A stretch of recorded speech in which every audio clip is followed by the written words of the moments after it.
Hello mga kanani! So for today's ligo ang Inday, kay 2 days nang hindi naligo ako, no? Kasi hindi ako araw-araw nagbabasa ng buhok. Pero araw naman ako nagbabasa ng katawan, no? Huwag niyo akong i-judge agad, ha? Ayan, mag-iimpake ako kasi pupunta kami ng Wafra. Yan na naman tayo kasi magpapalapit na yung taglamig. So, papunta na naman kami ng Wafra. Sinabihan ako ng nanay ko na pupunta kami ng Wafra kinabukasan. Mauuna kami doon ng alaga kong isa. Ayan, nag-ayos ako ng damit ko at saka para kinabukasan pag-alis namin naka-ready na kasi mauuna kami ng alaga kong isa. So, habang nag-aayos ako ng mga gamit ko, naloloka ako dito sa kasama kong isa kasi nanonood siya ng nakakatakot tapos yung sounds niya parang woo, yung parang gano'n, yung parang sa pelikula na pinanonood na nakakatakot. Sabi ko, "Ano ba yung pinanonood mo, ate?" "Hi, Ate Latsmi. I am here, Ate Latsmi." Tapos sabi niya, lang siya, nanonood lang siya. Tapos sabi ko, "Nakakatakot naman yung pinanonood mo." Tapos wala lang siya, tawa lang siya ng tawa. Yung parang yung pinanonood niya kasi nakakatakot, yung sounds na siguro 'pag pinatay yung ilaw diyan parang ayokong gumalaw, parang gano'n yung sounds niya. Wala lang, mai-share ko lang kasi natakot talaga ako sa sounds kaya yon na-share ko sa inyo. Ganito lang ako ng gamit ko para 'pag magbibihis ako isang bunutan na lang, ayoko yung kukuha pa sa ibang-ibang kasi ganito lang ako magtupi. Ayoko ng yung hiwa-hiwalay para 'pag halimbawa maliligo na ako ta's mabilisan, isang bunutan na lang, gano'n lang ako. Sino yung ganitong magtupi 'pag halimbawa aalis kayo tapos parang ganyan yung niyo ng arrange niyo ng mga gamit niyo? Ako lang ba yung ganito or marami-rami tayo? At siya nga pala po, salamat po sa mga nanood po ng video ko na kahit hindi naman po ako ninyo kilala. Salamat po. Yung iba, appreciate ko naman po yung iba na nanonood. Salamat po sa mga nanonood at sa manonood pa po. Maraming salamat po. Kasi naalala ko nung matagal na to, alam ko last year pa to may nagsabi sa akin, ba't daw ako nag-upload ng mga video, wala naman daw nanonood.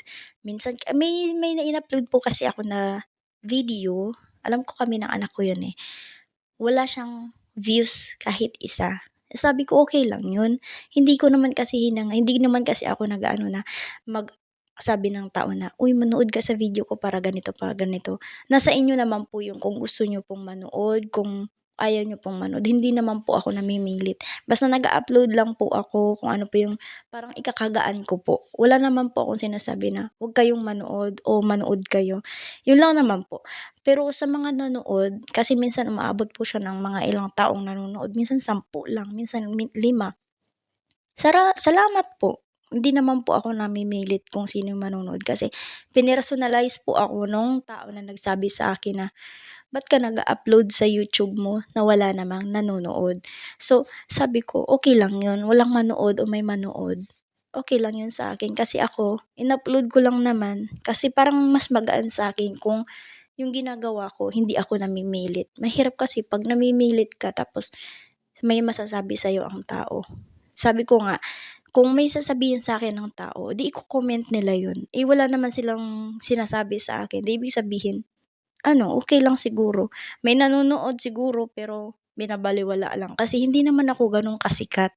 Hindi naman ako gano'n sabi ko, bago lang ako sa YouTube. Hindi naman ako yung sabi ko sa kanila, hindi ko naman yung ano ba yung tawag dun na parang nag-aarkila. Kasi yung iba nag-aarkila sila ng video, ay ng ano ba yung tawag dun?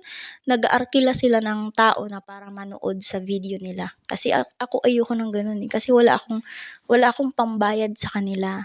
Kung just in case na mangyari yun sa akin na gano'n. Sa inyo na lang po yun, kung sino man po yung nanonood, kung sino man po yung totoong nanonood kasi alam ko kasi yung subscribers ko magkano lang naman, 420 lang, minsan 421, minsan yung iba nagba-back out. Kaya hinahayaan ko na lang, hindi ko po sila pinopursige na, "Huwag kayong umalis sa YouTube ko." Kasi swertihan lang din po, parang pag-a-abroad lang din po yun, swertihan lang. Kasi yung iba po, yung parang unsubscribe po sila.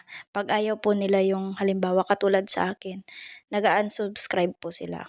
Parang tinatanggal nila yung yung nila sa akin.